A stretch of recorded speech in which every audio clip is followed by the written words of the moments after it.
ایک یوگا ورکشاپ کا انعقاد کیا گیا، جس میں vice chancellor professor NB Singh کی سرپرستی میں ورکشاپ کا اہتمام ڈاکٹر محمد شارق نے کیا۔ یونیورسٹی کے طلباء، عملہ، اساتذہ کے علاوہ یونیورسٹی کے قریب دیہات کے رہائشیوں نے بھی پروگرام میں حصہ لیا۔ ورکشاپ میں خواتین کی خصوصی شرکت تھی۔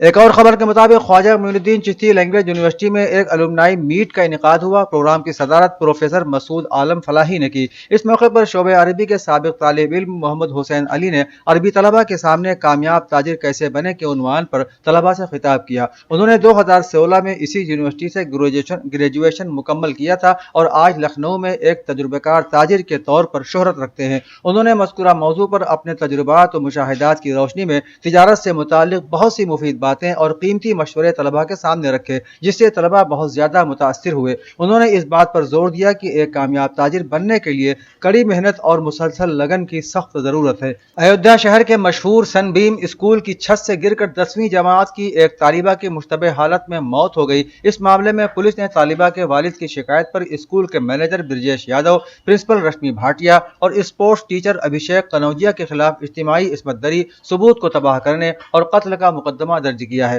جمعے کو تیسری منزل سے گرنے کے بعد طالبہ کی مشتبہ حالت میں موت ہو گئی تھی۔ کیس میں گیم ٹیچر ابھیشیک قنوجیا کو کینٹ پولیس نے اپنی تحویل میں لے لیا ہے اور ان سے پوچھ گچھ کی جا رہی ہے۔ پولیس کے مطابق پرنسپل نے کیس میں اہل خانہ اور میڈیا دونوں کو گمراہ کیا ہے۔ اودھنامہ کے جہاں نما صفحے کے مطابق یوکرین نے روس کے خلاف جنگ میں جرمنی سے درخواست کی ہے کہ کیف حکومت کو فضا سے زمین پر مار کرنے والے میزائل فراہم کیے جائیں۔ یہ میزائل 500 کلومیٹر سے بھی زائد فاصلے تک اپنے ٹارگٹ کو نشانہ بنا سکتے ہیں۔ جرمن وزارت خارجہ کے ترجمان نے ہفتے کے روز اس حوالے سے یوکرینی درخواست کی تصدیق کرتے ہوئے مزید کوئی اور تفصیلات بتانے سے انکار کیا۔ گزشتہ برس فروری میں روس کی طرف سے یوکرین میں فوجی مداخلت کے ساتھ شروع ہونے والی روس یوکرینی جنگ دوسری عالمی جنگ کے بعد سے یورپ کا آج تک کا سب سے بڑا اور خونریز تنازعہ بن چکی ہے۔ سعودی عرب کی وزارت حج و عمرہ نے حجاج کرام سے کہا ہے کہ وہ سفر کے دفتری امور کی تکمیل کے عمل کو آسان بنانے کے لیے مناسک حج سے متعلق دستاویزات اپنے ساتھ رکھیں اور مناسک حج کی ادائیگی کے دوران اپنے ساتھ سامان بھی کم سے کم رکھیں۔ سعودی وزارت حج کا کہنا ہے کہ حجاج کرام کو وزارت اطلاعات کی اجازت کے بغیر پمفلٹ اور بکلیٹس وغیرہ تیار اور تقسیم کرنے کی اجازت نہیں ہے۔ نیز سیاسی مقاصد کے تحت اجتماع منعقد کرنے سے بھی گریز کیا جائے۔ یہ بھی کہا گیا ہے کہ حجاج کرام کو توجہ رکھنی چاہیے کہ مقدس مقامات کے اندر تصویر کھینچنا اور ویڈیو وغیرہ بنانا منع ہے۔ اس سے پہلے بھی 2020 میں سعودی حکام نے مسجد حرام، مسجد نبی اور اس کے آس پاس کے مقامات پر سیلفی لینے پر پابندی عائد کی تھی۔ اسلامی جمہوریہ ایران کی وزارت خارجہ کے ترجمان ناصر کنعانی نے یوکرین کے صدر ولادیمیر زیلنسکی کی جانب سے ایک بار پھر ایران پر الزامات کو مسترد کرتے ہوئے کہا کہ یوکرین ایران پر الزامات عائد کر کے مغربی ممالک سے زیادہ امداد حاصل کرنا چاہتا ہے۔ انہوں نے کہا کہ یوکرین کے صدر کا ایران پر الزام بے بنیاد اور عالمی برادری کی یوکرین کے حالات سے توجہ ہٹانے کی کوشش ہے۔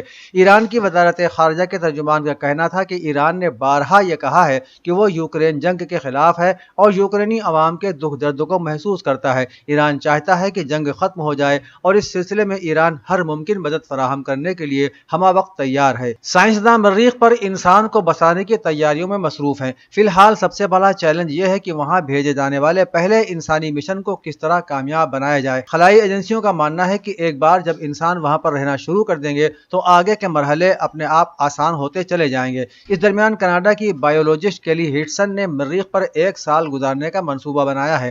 بتایا جاتا ہے کہ 52 سالہ کیلی کا کہنا ہے کہ یہ ایک طرح سے مریخ پر جانے سے پہلے کی ایک تیاری ہوگی۔ اس میں کئی طرح کے ٹیسٹ کیے جائیں گے جو مستقبل میں مریخ پر آشیانہ بنانے کی بنیاد رکھیں گے۔ اقوام متحدہ کی سلامتی کونسل کی قرارداد 2334 کے مطابق فلسطین کے مقبوضہ علاقوں میں فلسطینی مکانات کی مسماری، ان پر ناجائز قبضہ اور صہیونی بستیوں کی تعمیر غیر قانونی ہے، مگر اس کے باوجود ناجائز صہیونی حکومت اپنے غیر قانونی نسل پرستانہ اور جارحانہ اقدامات کا سلسلہ بدستور جاری رکھے ہوئے ہے۔ جمعے کی شام یورپی ممالک کے سفارتی وفود نے ایک مشترکہ بیان جاری کر کے مقبوضہ فلسطین کے مغربی کنارے اور غزہ میں فلسطینی مکانات کی مسماری اور فلسطینی شہریوں کی املاک اور اراضی کو ہڑپنے کا سلسلہ فوری طور پر بند کرنے اور فلسطینیوں تک انسان دوستانہ امداد کی ترسیل کا مطالبہ کیا ہے۔ ساتھ ہی صہیونی حکومت سے یہ مطالبہ بھی کیا گیا ہے کہ فلسطینیوں کی وہ بنیادی تنصیبات جنہیں اس نے تباہ کیا ہے، حکومت ان کی بھی تعمیر نو کرے یا پھر فلسطینیوں کو اس کا ہرجانہ